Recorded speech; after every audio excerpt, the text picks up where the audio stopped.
Salut l'équipe, bienvenue sur ma chaîne pour la review du chapitre 296 de Blue Lock. Bien évidemment, on reprend là où on s'en était arrêté avec voilà Isagi, Rin, etc. et les autres joueurs qui apprennent la décision qui a été la décision sur les nouvelles primes, les dernières primes. Donc Isagi et Rin à la même place, premier ex-aequo, mais Rin qui est au-dessus de Isagi pour je ne sais quelle raison, et Isagi qui est content.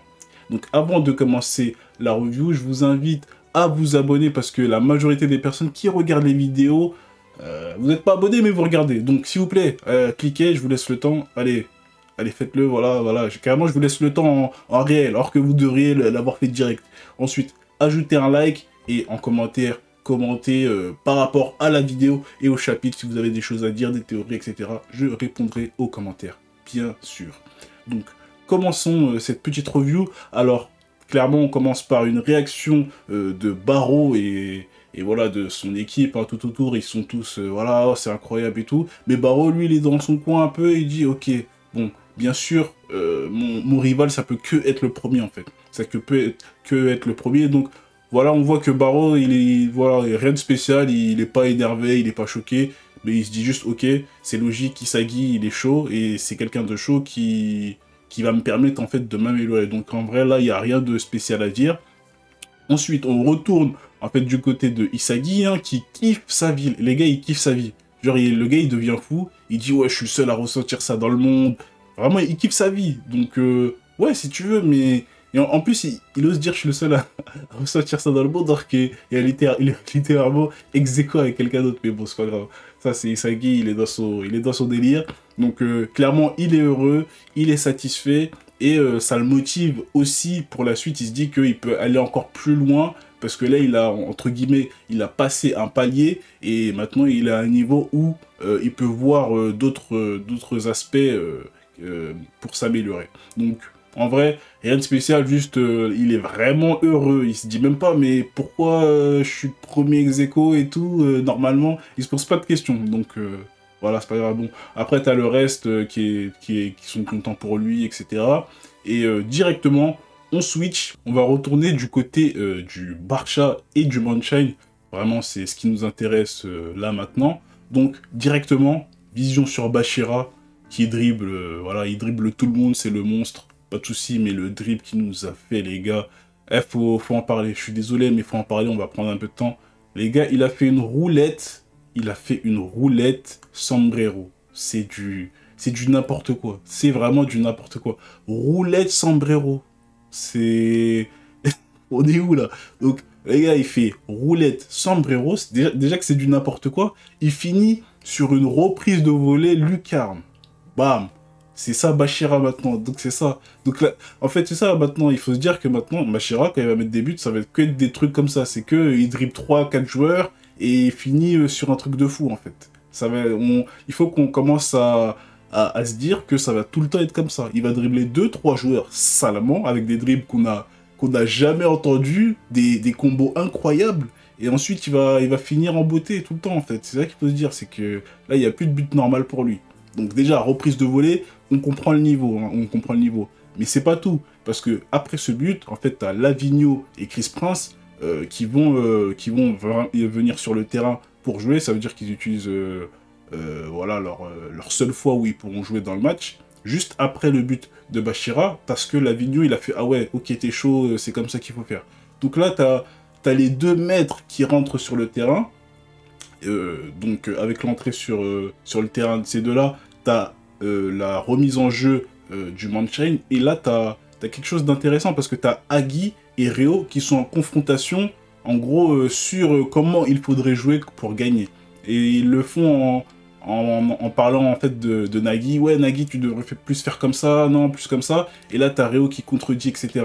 Donc là en fait on a toujours, c'est ça qui est dommage, c'est qu'on a toujours cette histoire de contrôler Nagi. Ça veut dire que ce qu'on avait vu dans le match entre le Moonshine et le Bastard, c'est toujours d'actualité. Ça veut dire que Agi, il essaie toujours en fait de maîtriser, de contrôler un peu l'évolution de Nagi, et t'as toujours Reo qui essaie de faire la même chose et de rester comme ils étaient au départ. Donc tu as toujours en fait cette rivalité entre les deux, et ça a toujours pas avancé, alors que là on est à la fin de la Neo Egoist League. Donc je trouve ça un peu dommage qu'on n'ait pas avancé, qu'ils aient pas qu'ils soient pas passés soit à autre chose, ou qu'ils vraiment se soient mis à deux pour aider Nagi, mais ils sont toujours dans la même histoire de non, ils devraient faire plus comme ça, etc. Donc je trouve ça un peu dommage, et c'est aussi sûrement pour ça qu'ils perdent, parce qu'il n'y a aucune cohésion, c'est du n'importe quoi. Donc après cette remise en jeu, en fait, clairement, on a vraiment la même chose, hein, les gars. C'est ça qui est dommage, c'est la même chose. C'est que t'as Reo qui va faire les mêmes tactiques qu'il fait à chaque fois avec Nagi, ça veut dire leur 1-2, etc.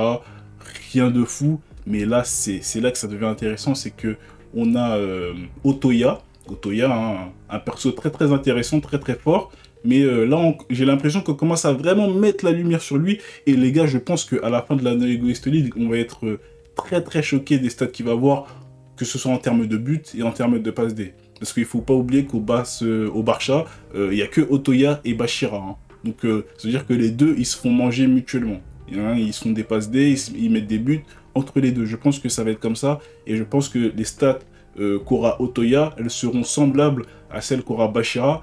Avec, malheureusement, surtout pour Otoya, c'est que Bachira, lui, il met souvent des buts où il va dribbler peut-être 2-3 joueurs. Donc, est-ce que les passes que Otoya va lui faire à ce moment-là, elles vont compter en tant que passe D? Difficile à dire, parce que Bachira, il peut dribbler 3-4 joueurs et marquer, et en fait, il n'y aura personne qui lui aura fait une passe D. Donc ça, c'est aussi à voir. Mais on retourne au match, bien évidemment. Otoya, il arrive à prendre le ballon au duo Nagi-Reo très facilement en disant, mais voilà, vous faites tout le temps la même chose et tout. Donc là, tu as Otoya qui fait un jeu avec Lavigno et Bachira. Bachira qui a la balle et qui va faire un centre. Et pendant qu'il centre, là c'est très très grave. Parce que là on a Otoya qui est contre Chris Prince. Il est contre Chris Prince. Après Chris Prince c'est pas un défenseur, mais physiquement et c'est un pro, etc. Il se fait manger. Il se fait manger. Ça veut dire que Otoya, il lui met sa spéciale, feinte de corps dans le dos, ça devient un assassin, un ninja. Il lui passe dans le dos, Chris Prince, il tourne la tête de l'autre côté. Il tourne la tête de l'autre côté, les gars. Faut le dire, il tourne la tête de l'autre côté. Et t'as Otoya qui fait son appel magnifique et il finit sur un ciseau d'une passe incroyable de Bachira. Mais franchement, là, on voit juste, vraiment, c'est une infime partie de ce que Bachira et Otoya ont fait durant la Neo Egoist League. Donc ça veut dire que on peut clairement se dire que les buts qu'ils ont marqués off-screen, ça doit être des trucs dans le genre. Ça veut dire c'est Otoya qui fait la passe à Bachira, ou c'est Bachira qui lui fait la passe, ou sinon c'est Bachira qui dribble 3-4 joueurs et qui marque. Donc franchement, je pense que les deux, surtout Otoya, on va être choqués en fait. On va être choqués des stats. Donc là, après, franchement, le ciseau magnifique en plus. Carrément, après le but, t'as les gars du Manchester, ils disent mais c'est un but de malade, ils ont fait un truc de fou et tout. Ils sont choqués. Ils sont choqués. Donc voilà, on passe à 2-1. Donc il manque plus qu'un seul but au Barça pour gagner le match. Évidemment, on n'aura pas la fin dans ce chapitre parce que vraiment c'était assez court. Mais on a une question intéressante encore une fois qui devient vraiment... les gars, ça commence à faire beaucoup parce que là, encore une fois, après le but, en fait, t'as Nagi qui commence une remise en question encore une fois où il se demande mais comment je peux faire pour devenir comme eux en fait, pour devenir comme Otoya, Bachira, qui sont à leur top niveau et tout, comment je fais pour devenir comme eux? Et là, pendant qu'il se dit ça, t'as Reo qui vient lui parler et qui lui dit hey, il faut qu'on se démerde pour gagner, etc. Mais en même temps, il dit c'est vraiment cool qu'il soit aussi fort parce que comme ça, si on arrive à rattraper, vraiment on aura un buzz incroyable. Et donc, c'est là que tu vois que même Reo, son personnage, il a évolué.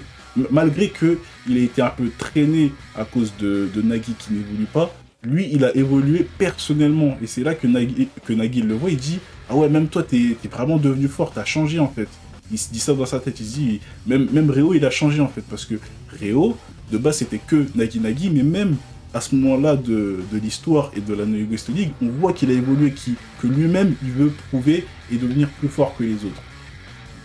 Malgré ça, t'as Nagi qui se pose toujours la question. Là, c'est le seul sur le terrain parmi les joueurs du Blue Lock qui ne s'est pas éveillé. Ça veut dire que Otoya, lui, il s'est éveillé, on l'a vu qu'il est à son top niveau, avec même son aura de flow qui a été montré hein, dans ses yeux quand il a pris la balle à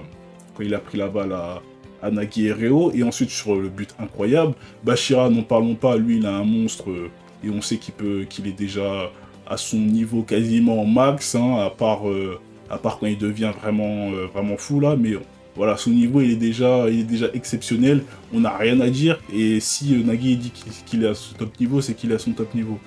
Donc, on a ces deux joueurs. Ensuite, maintenant, on a encore une fois Reo qui s'éveille après le but, en disant que là, c'est bon, on va leur faire de la dinguerie pour rattraper. Et là, c'est nous, on va être les stars, en fait. Donc lui, il a éveillé son ego. Et là, t'as Nagi qui n'a toujours pas éveillé son ego. Il est toujours, comment je peux faire pour devenir plus fort? Comment ils font pour penser comme ça? Qu'est-ce qui peut me pousser plus haut? Et je pense qu'on peut être très déçu des prochains chapitres. En tout cas, ceux qui sont fans de Nagi. Parce que, comme je l'avais dit au chapitre précédent, j'ai l'impression que comment l'histoire nous est racontée, on aura un Nagi qui ne s'éveille pas ou qui s'éveille trop tard. Trop tard. Alors, je dis pas qu'il ne sera pas dans les 23. Ça m'étonnerait qu'il ne soit pas dans les 23. Pour l'instant, il n'a aucun fit dans le match. Il n'a pas fait de passe D. Lui-même, il a dit, même une passe D, ça serait suffisant. Il n'a rien fait. De l'autre côté, t'as Reo qui a fait une passe D, du coup. Si je me rappelle bien, oui. Mais le problème, c'est que de l'autre... Ouais, voilà, c'est Reo qui a fait une passe D à Shigiri. Donc Shigiri aussi a un but. Shigiri un but et Reo un but. Et c'est pour ça que Reo, il dit, bon, il manque plus que Nagi, voilà, pour qu'il marque un but ou bien une passe D pour au moins le faire monter. Mais le problème avec ça, c'est que Nagi, il est perdu, en fait. Il est perdu. Et j'ai l'impression que dans les prochains chapitres, on peut être choqué du genre, il ne s'éveille pas, en fait. Genre, c'est le seul du Blue Lock parmi les gens forts, qui ne s'éveille pas, ou qui s'éveille trop tard et perd le match. Et c'est pas ce qui nous était raconté, en fait. Là, on s'attendait à un éveil de Nagi qui reprend les rênes et tout, mais là, on dirait que ça va pas se passer. Donc, c'est un peu bizarre, parce que là, il est encore dans le doute, et je suppose que, vu comment on nous a raconté les choses, le prochain chapitre, ce sera le dernier, pour nous montrer soit le troisième but, soit les deux derniers buts, s'il y en a. Donc c'est un peu compliqué. C'est un peu compliqué. En outre, on n'a pas le Messi d'Aomori qui a été montré, donc je doute qu'il fasse une apparition, parce que, à part s'il fait une apparition dans le prochain, ou dans les deux prochains chapitres, mais là, franchement, ça aurait été le moment de le ramener, là, en fait. Surtout là qu'il y a 2-1 pour le Barça. Ça veut dire que le Barça, ils ont que un but à mettre. Sinon, de l'autre côté, tu as le Manchen qui ont 2 buts à mettre. Donc là, ça devient compliqué. Donc les gars, je sais pas ce que vous en avez pensé, mais j'ai un peu peur pour Nagi.